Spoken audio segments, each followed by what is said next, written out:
the questions we just debated, they're kind of ridiculous choices, but when asked to defend your choices, you all had your reasons. And when faced with any choice, we weigh our options. Would you rather be Batman or would you rather be Spider-Man? And they both got pros, they both got cons, potentially, or at least in comparison with each other. You weigh your options and you choose what you think is best, right? Sometimes what we think is best in the moment may not actually be the best decision, and it harms us later on. I mean, if you really were Batman and you were getting into a fight every night and putting other people's lives at risk, would that be a good thing? I don't know. So we make choices in our lives all the time. Can't escape making choices. And we even make choices with God.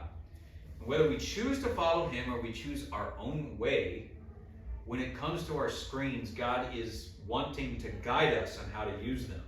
But we choose to go our own way and we choose to do our own thing.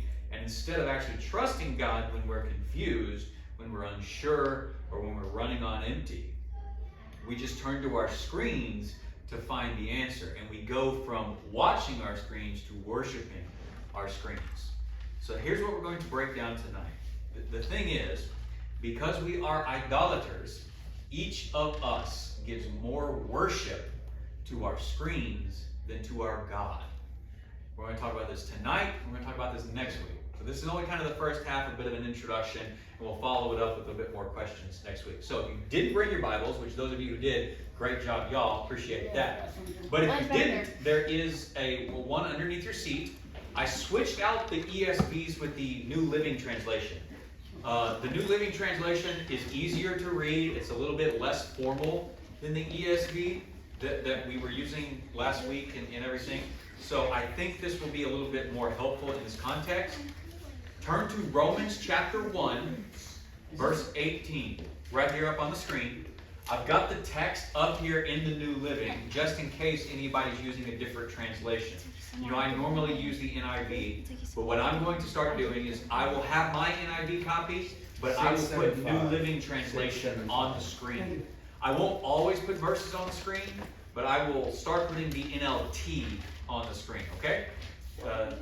So if you're looking for a Bible translation, the best Bible translation is the one you're going to read. So whichever one you find is most helpful, get that translation. If you don't have a problem with it, get it. By all means, get 2 or 3 different translations. But if you don't know and you're looking for a good starting point for just common, everyday, vernacular English, New Living Translation is really good, and they've done a lot of really good things in the last 20 years to make their translation a lot better than it was when it first came out in like 2003. It was not a great translation back then. Now it really is. All right. So, here's the thing.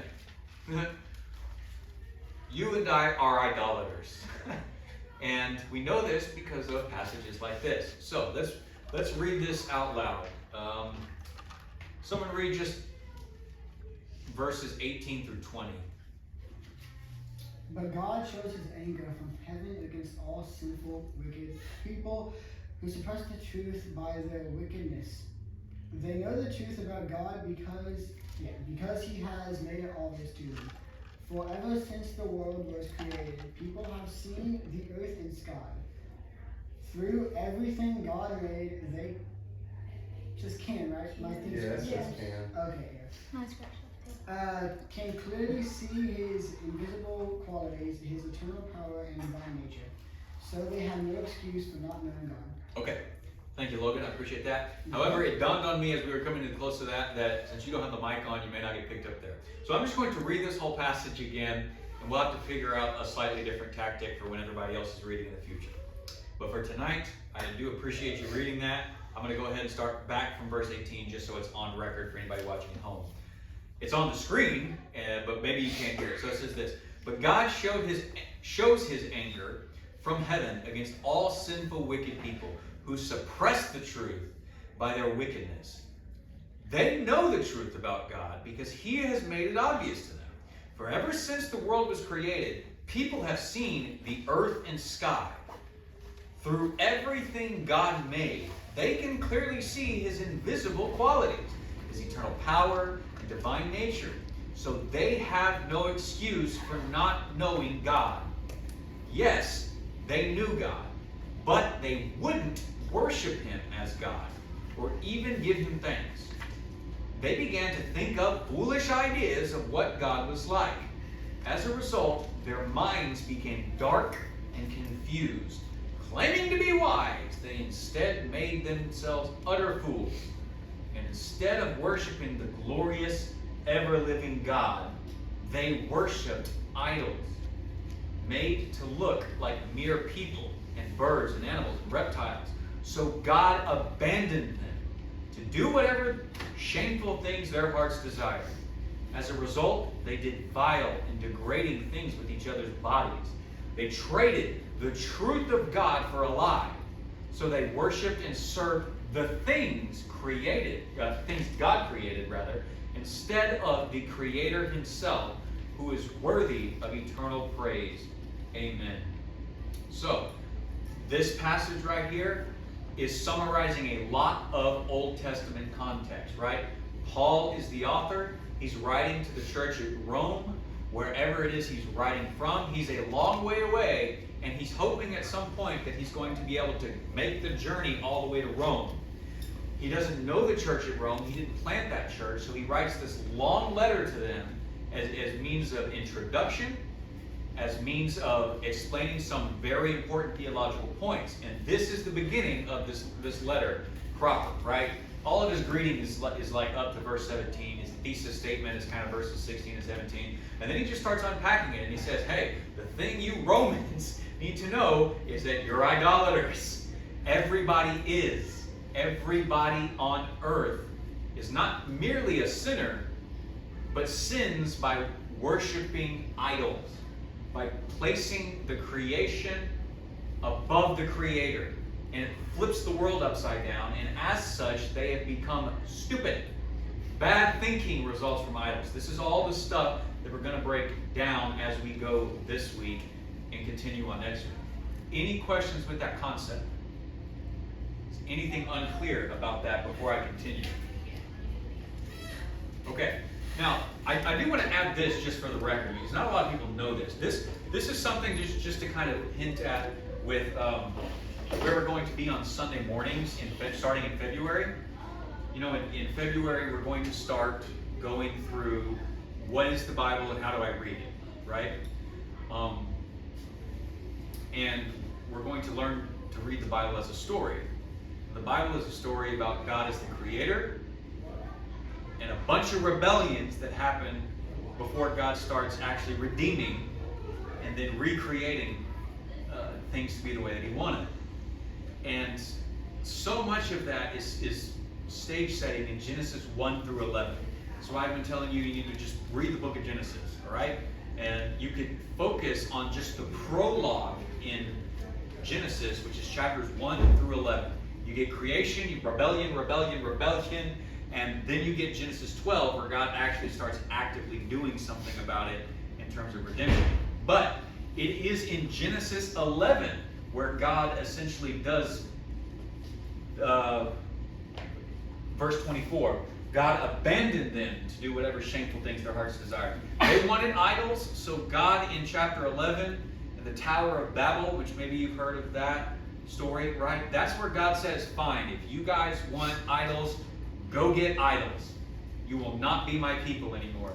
And then in chapter 12, he turns around and he starts over with Abraham. There's a way to read those stories so that by the time you get to Romans and you realize, oh, right, when God divorced the nation, abandoned them to do whatever shameful things their hearts desire, that was essentially starting in Genesis 11.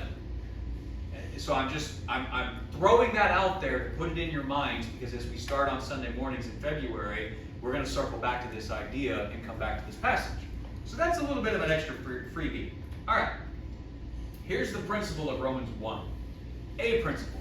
Yes, we're idolaters. Yes, we worship the creation rather than the Creator. But one of the main things that Paul is also summarizing in the Old Testament here is you become just like the thing that you worship.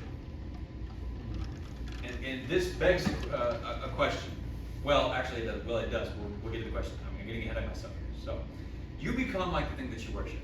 If you give all of your time, your attention, your affection, your loyalty to something, anything, that is essentially lifeless, you will become just as lifeless. You will become dead inside and out, eventually. But if you give all of your time, attention, affection, and loyalty to the living God, you will actually become alive. This is really just what Paul's assuming and trying to set the record straight for these pagans in Rome. You will become more human when you worship the living God. You're an image bearer. All stuff we'll get to in Genesis. You're supposed to be like God. And if you actually will worship Him, which is why I'm in part why I want to start doing the songs on Wednesday night, to give you a chance to express some worship in one way, you will actually become more alive as you walk with God. Then you will become what you're actually meant to be. I often define the Christian life like this. The Christian life is just a lifelong process of idolaters learning to worship the correct God correctly. That's just my own simple definition. I mean, maybe it's not simple to everybody else. I think it's pretty simple based on something like Romans 1. Because we're all pagans, we're all worshipers, we give our time, attention, and affection to all the wrong things. You and I are idolaters. We worship idols. We may not build temples to them, but hopefully by the end of tonight, you'll have at least some idea of what an idol looks like in our context. But in order to make this point, we worship idols, we need to ask two questions. One, what is worship? Well, I kind of already gave it away because these slides were out of order. That's what got me confused here a second ago. Worship is giving any of your time, attention, and affection, your allegiance to something or someone with the purpose of declaring its worth and its value as being great and majestic and mighty like a god. Some people have defined worship as worthship, ascribing worth and value to something, where we ought to be ascribing worth and value to God in a way that we don't ascribe worth and value to other created things or other created beings. Human, angelic, pick your term. We assign all the wrong worth and value to the created things. For instance, money, like Mr. Krabs. What inspired you to have to such a brilliant idea? I like money. I don't do good, Mr. Krabs. Like many. You know, so I'm just trying to make a point. Some people just love money so much, they ascribe so much worth to money that they get rich or they die trying. That's a phrase from like the 80s and the 90s and stuff before you were born, but have you ever heard that? Mm-hmm. Get rich or die trying? So you're only living for money? You're only living for whatever money can bring? That's a pretty worthless life. But hey, when you're an idolater, you're dead inside and you're thinking, so I don't know what I expected. So that is what worship is. But what is an idol? An idol is anything, or anyone, we give more time, attention, and affection to than God. Anything. If you care about God at an 8 level, but you ascribe to something at 10 level or something, that thing is your idol. And sometimes they're not bad things. They're very good things, but they're out of place. And God isn't in His proper place in your life, in your heart, in your attitude.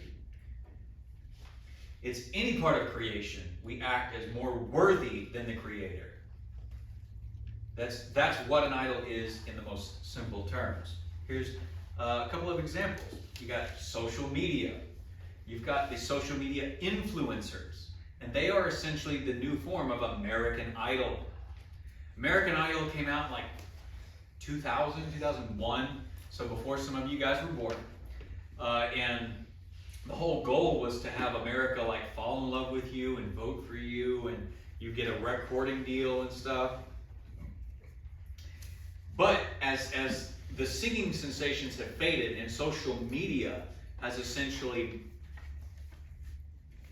taken its place, the real now idols and gods are the people on the other end of our screens. The YouTube sensations, the TikTok phenomena that give all of our time, attention, and affection to. And we pay more attention to them and everything that they say than we ever do to God.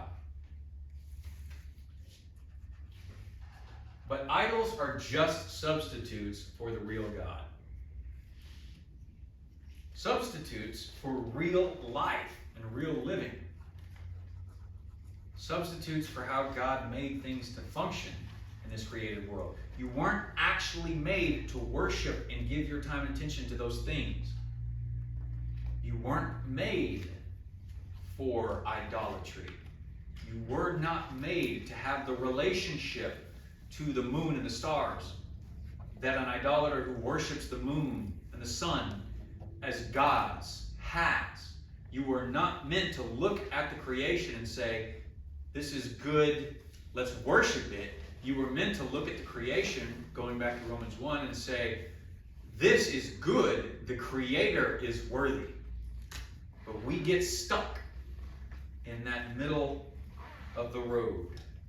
So idols are one, substitutes for the real God, but idols will also, number two, betray us. Why? Idols are liars.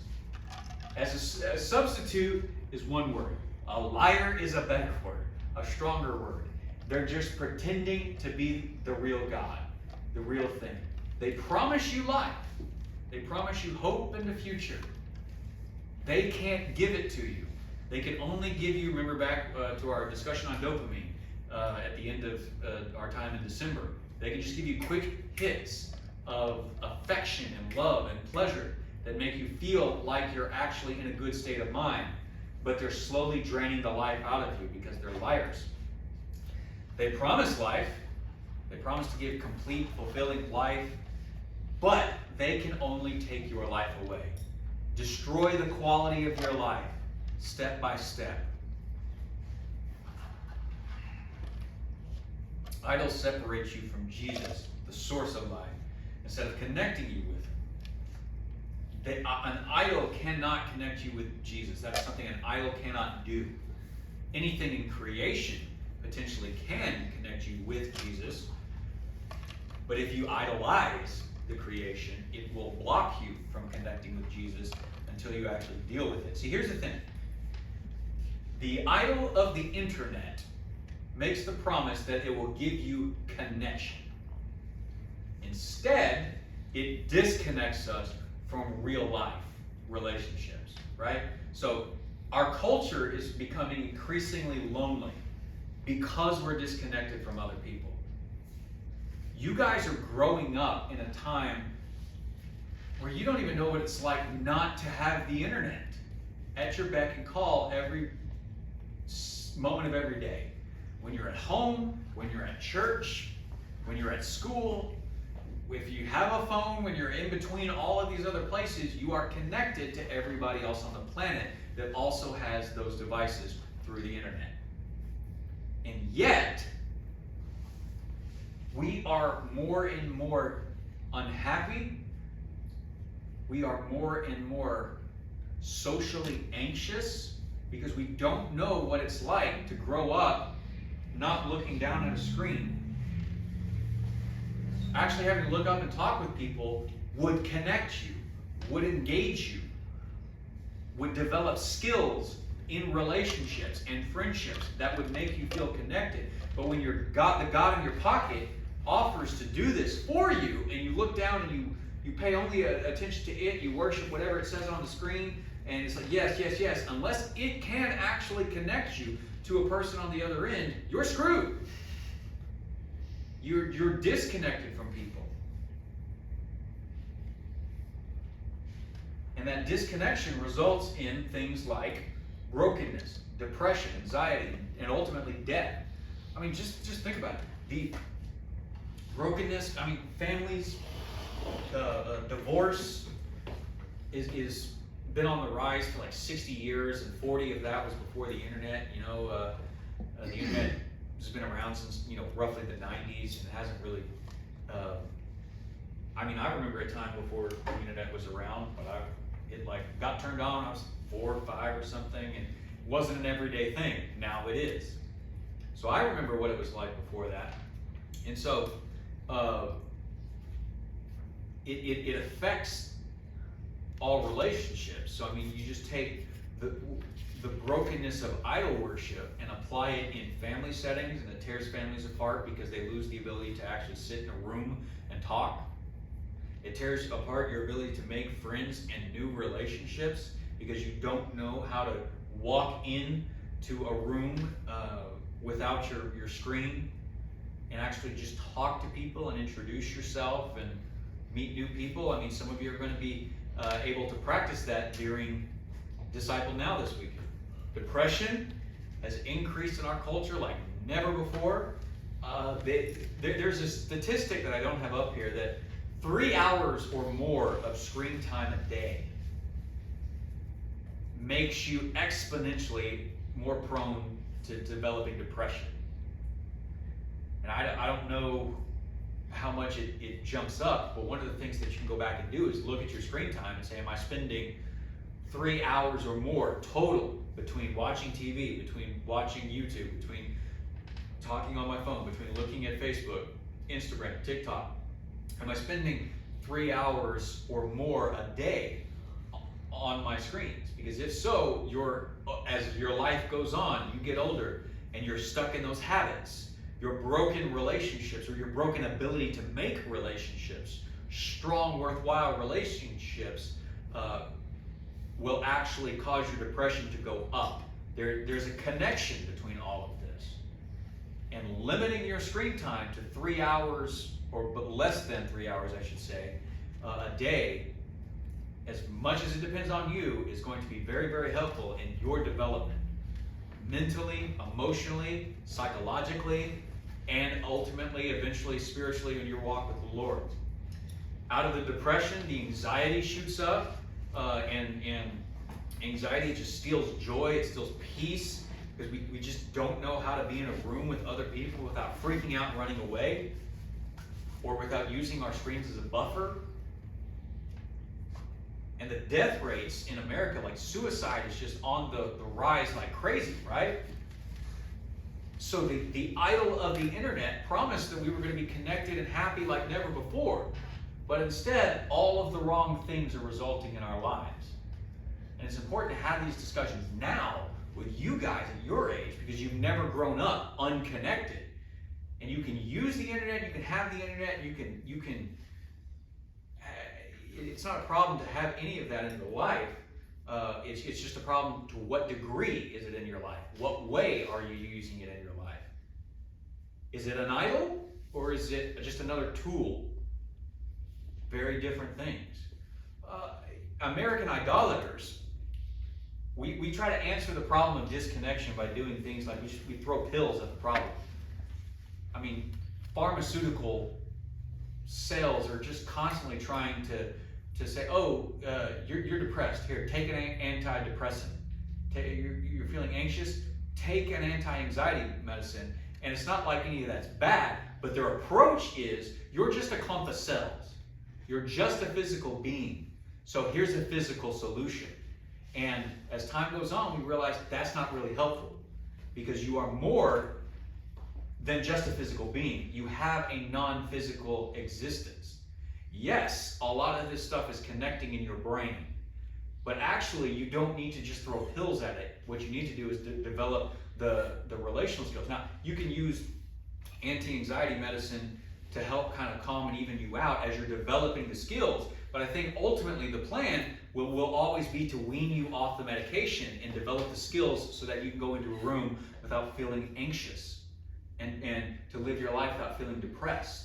So that can be a short-term solution to help you work on the long-term goals.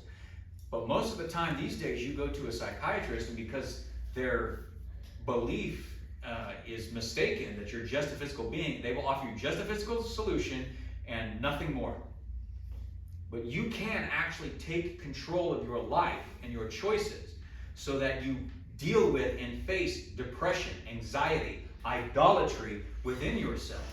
And the chemical imbalance may or may not be there, and you can work with that. But let me just say, it's a far bigger discussion than just throwing a pill at a problem. And America's solution is just quick and easy. Always find a quick and easy solution.